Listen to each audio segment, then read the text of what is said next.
বুলবুলচন্ডী গ্রাম পঞ্চায়েতের পক্ষ থেকে আজকে আমাদের সোলাডাঙ্গার দাহালডাঙ্গি বুথে 2.5 লক্ষ টাকা ব্যয়ে একটি রাস্তার শুভ উদ্বোধন হলো। এখন কাজ আমাদের শুরু হয়ে গেছে। এই কাজটি বহুদিন ধরে অপেক্ষা মানুষের ছিল, এলাকার মানুষের দাবি ছিল। এই এলাকার গলির রাস্তা হলে মানুষের যাতায়াতের জন্য খুব প্রয়োজনীয় রাস্তা ছিল।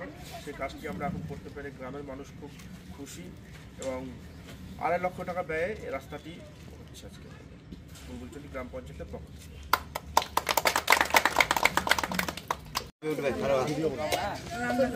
আমরা খুব খুশি আনন্দিত এই রাস্তাটা হওয়ার জন্য, এবং এই রাস্তাটা হওয়ার জন্য গ্রামের মানুষের খুব উপকার হবে।